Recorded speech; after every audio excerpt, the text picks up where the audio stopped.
satu MO, satu modus operandi yang baru yang telah dikesan oleh pihak polis berkaitan dengan aktiviti penggodaman ataupun hacking akaun bank melalui muat turun fail APK ataupun Android Package Kit. Ini adalah untuk makluman semua, kita telah kesan beberapa kes yang dilaporkan oleh pihak mangsa mengatakan bahawa duit mereka di dalam bank telah pun dikeluarkan oleh individu-individu tanpa kebenaran mereka. So siasatan telah kita jalankan dan kita dapati bahawa mangsa ini telah pun sebenarnya ditipu, atas pembelian barangan yang dilakukan melalui media sosial, di mana barang-barangan yang ditunjukkan di dalam media sosial seperti pembelian baru ni tentang penjualan daging babi atau pork untuk sambutan Tahun Baru Cina, dan juga untuk pembelian barang-barang lain seperti baru ni tentang dia ada salah satu mangsa tu dalam proses untuk mendapatkan pembantu rumah orang gaji dan juga barangan-barang lain. So mereka-mereka yang ingin membuat pembelian barangan di media sosial ini, apabila mereka ini bersetuju untuk membuat belian, mereka ni akan buat WhatsApp ataupun hubungan ataupun kontak dengan penjual. So penjual yang menerima WhatsApp daripada mangsa ni ataupun pembeli ni akan berhubung semula dengan mangsa ni melalui aplikasi WhatsApp, dan dalam semasa dalam aplikasi berkenaan biasanya mereka ni akan diberi pautan atau link bagi tujuan untuk urusan pembelian tersebut. Daripada link tersebutlah mereka ni ataupun mangsa ni akan diperdaya. Pertamanya mereka ni akan diminta daripada link berkenaan lah untuk mengisi butir-butir peribadi, iaitu nama dan juga nombor IC, alamat dan sebagainya. Dan seterusnya apabila mereka mangsa ni nak buat pembayaran, mereka ni akan diberi link yang seterusnya. Bila nak link seterusnya itu adalah satu link yang kita namakan phishing site melalui APK juga, ataupun Android punya package punya kit ini. So mangsa-mangsa yang nak buat bayaran ni akan ditunjukkan dia punya website bank-bank yang berkaitan, tapi sebenarnya website ini adalah bank palsu, bukan yang sebenarnya. So mangsa ni akan key in nama, akaun, user ID, password dan sebagainya. Dan seterusnya apabila mereka nak buat payment, biasanya akan default katakan gagal. Dan pada masa yang sama, mangsa juga akan diberikan satu link juga untuk nak set default dia punya akses kepada SMS dia ataupun lain-lain maklumat dalam phone dia. So apabila mangsa ini bersetuju untuk membenarkan scammer ini untuk akses maklumat dalam phone dia, akhirnya apa yang berlaku, sindiket ini ataupun scammer ini akan membuat transaksi pengeluaran wang daripada akaun mangsa yang diperoleh daripada phishing site tadi.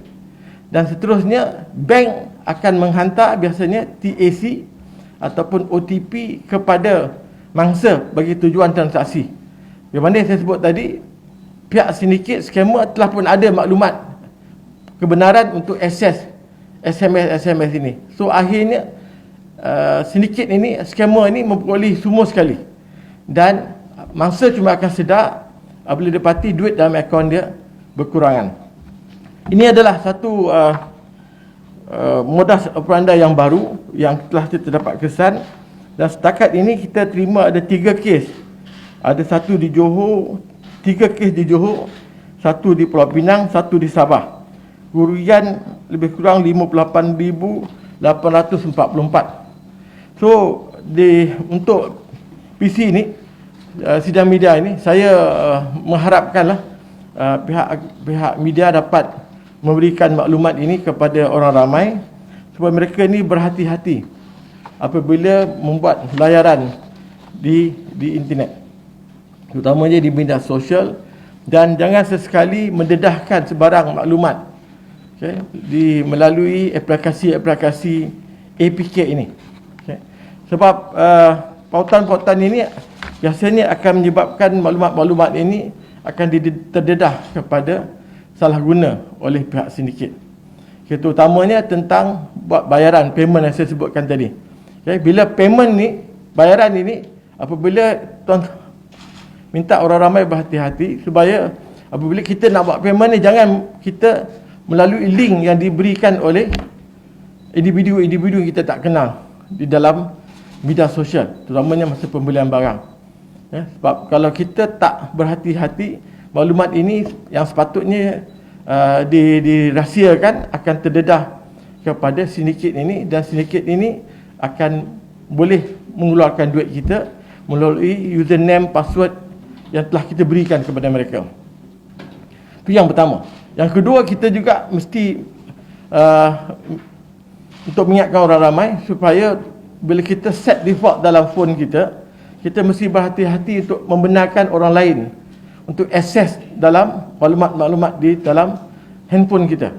Macam yang saya sebut tadi, apabila kita benarkan mereka ni akses kepada semua sekali, termasuk foto kita, kontak kita dan juga SMS kita, seolah-olah kita bagi ruang kepada mereka untuk memperoleh apa saja. Akhirnya mereka memperoleh semua sekali, termasuk OTP ataupun TAC yang dihantar oleh bank. Untuk makluman semua, untuk proses transaksi secara online ini, bank kita cuma ada dua aja dia punya security yang ada. Satu ialah user ID and password yang kita ada, yang kita telah dibekalkan, dan kedua adalah TAC ataupun OTP yang diberikan oleh bank. So kalau dua-dua ini terdedah kepada orang lain, maka mereka boleh mengeluarkan duit kita tanpa pengetahuan ataupun kebenaran kita.